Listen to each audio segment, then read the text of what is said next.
Level 1. The conscript. You're 17. You don't enlist. You're assigned. A letter arrives. 10 years of mandatory service, no refusal. 3 weeks later, you're on a bus. Shaved head, no phone, no choice. The barracks hold 50 men in one concrete room. No heat, you sleep in uniform so you don't freeze. Wake up is 5 a.m. You run until someone collapses. If one falls, everyone runs longer. Breakfast is corn porridge. Lunch is corn porridge. Dinner is corn porridge. You're never full. You're never warm. One night, rations go missing. The officers don't investigate, they punish everyone. Shirts off, snow up to your knees. 3 hours kneeling in silence. Your bunkmate whispers, "This isn't right." The next morning, his bed is empty. No explanation, no questions. You learn fast. In this army, silence is survival. 6 months pass. You stop feeling hungry. You stop feeling anything. Then your name is called. Border transfer. Level 2. The border guard. You're 18. You're sent north. The Chinese border is 200 meters away. At night, you can see lights on the other side, brighter than anything back home. Your rifle is older than you are. 5 bullets in the magazine. Orders are simple. If someone runs, you shoot. No warnings, no negotiations. You patrol in pairs. You don't talk much. Talking leads to thinking. It's 2:13 a.m. The river is half frozen. You hear movement. A shadow runs toward the water. Your commander once told you 3 seconds is mercy. 1. You raise your rifle. 2.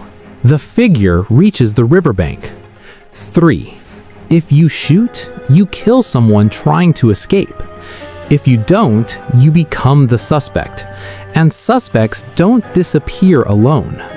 You hesitate. A rifle cracks behind you. The shadow drops into the water. Silence. Back at base, you're called in. No yelling, no threats. Just one question. Why didn't you fire first? You don't answer immediately. That pause goes into your file. From that night on, you stop aiming at targets. You aim at hesitation. 3 months later, your reports improve. Your reaction time improves. Your loyalty improves. Level 3. The squad leader. You're 22. You survived the border. Now you command 8 men. You're not promoted for strength. You're promoted for reliability. You inspect uniforms. You inspect weapons. You inspect behavior. Every letter from home passes through you first. I'm hungry. The harvest failed. I miss you. You decide what they're allowed to read. One night, a private whispers, "Life must be better across the river." You hear it. You say nothing, but you write his name down. The next morning, he's called to headquarters. By evening, his bunk is empty. The others stop talking at night. Your commander nods at you the next week. Good awareness. You understand something new. On the border, you survive by shooting. Here, you survive by reporting. You start watching more closely. Who hesitates? Who complains? Who thinks too much? Level 4. The lieutenant. You're 26. You're sent to Pyongyang. The capital feels different. Clean streets, working lights at night, real meat twice a week. You wear a pressed uniform now. You attend officer academy classes, strategy, logistics, missile theory. But the most important subject isn't warfare, it's loyalty. You learn quickly, a brilliant officer who questions policy is more dangerous than the loyal, mediocre one. Once a week, officers gather for self-criticism. You must confess a weakness, even if you don't have one. I lacked enthusiasm. I didn't study enough. I must improve my devotion. If you confess nothing, it means you're hiding something.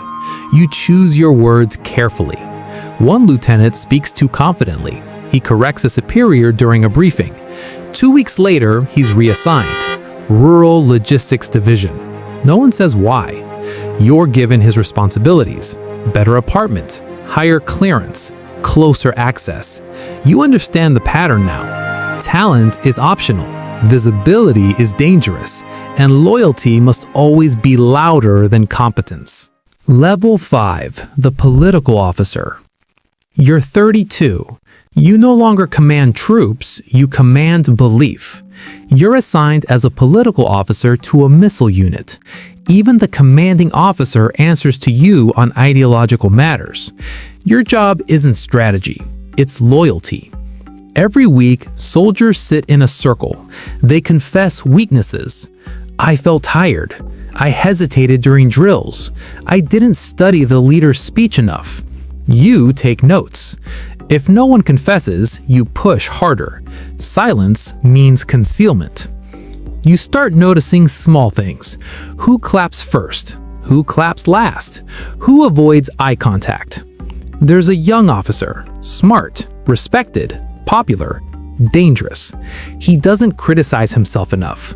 You write in your report, displays subtle individualistic tendencies. 2 weeks later, he's transferred. Labor Engineering Battalion.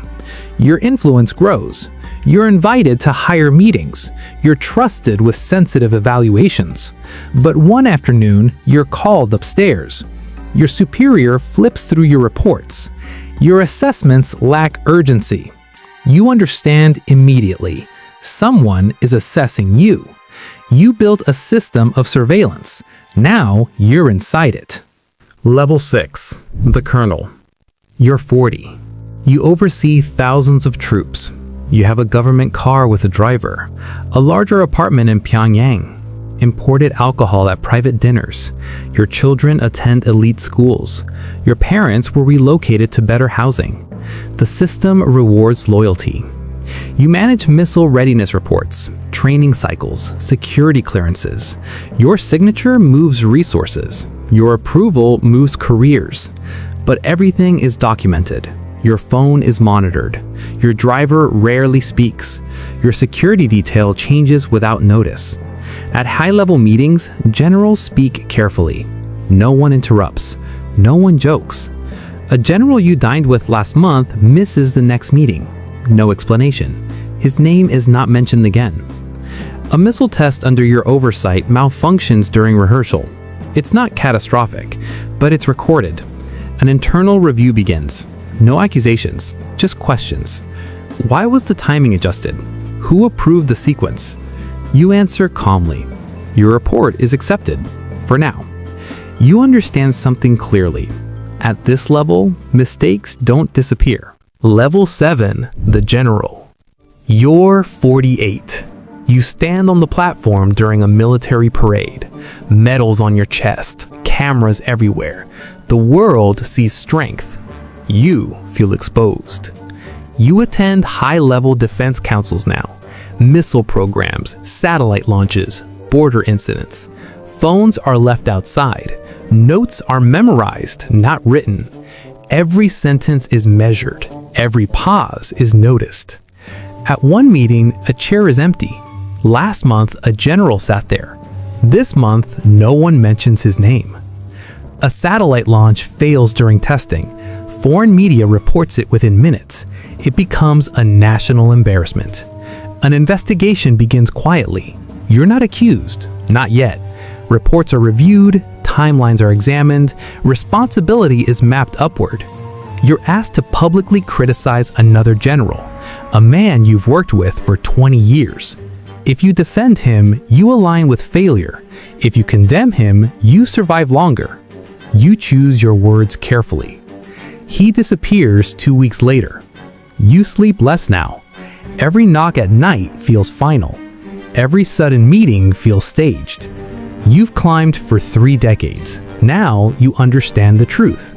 The higher you rise, the fewer people stand between you and blame. Level 8. The Inner Circle Member. You're 52. You're invited inside the highest military council. Private compound, No phones, no written records. You advise directly on national defense, missile deployments, nuclear posture, strategic messaging.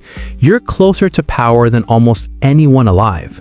You dine in guarded residences, imported wine, private security, absolute privilege. For the first time in your life, you feel untouchable. Then a missile test fails, publicly. Foreign satellites capture it. Foreign news spreads it. Silence follows. No emergency meeting, no immediate blame. That's when you know someone is being chosen. Investigations begin quietly. Reports are rewritten. Approvals re-examined. You're called in at night. No shouting, no threats. Just questions. Why was the launch window approved? Who validated the readiness assessment? Did you overlook instability? You realize something. The system doesn't punish failure, it punishes exposure. You defended the structure for 30 years, removed others for smaller mistakes. Now, your name appears in internal summaries. Strategic misjudgment, possible fatigue, reduced decisiveness. You're reassigned. Not executed, not imprisoned, transferred to a rural training facility. No access, no influence, no visibility. Within weeks, your name disappears from official documents. A new general takes your seat. The meetings continue. Level 9. The Erased. You're 55. You live in a rural training facility now. No press, no visitors, no access to classified briefings. You still wear the uniform, but no one asks your opinion. Your phone was replaced, your driver reassigned, your security detail reduced. Your name no longer appears in state media. Your portrait is removed from the hallway in Pyongyang. Officially, you were repositioned. Unofficially, you're finished. You wake up at 5 a.m. again, just like you did at 17. Only now, no one salutes. You read reports that once required your signature. Now, they're signed by someone else, a younger general. Careful, loyal, visible. You understand the pattern. You were never climbing, you were being elevated into view, and visibility is temporary.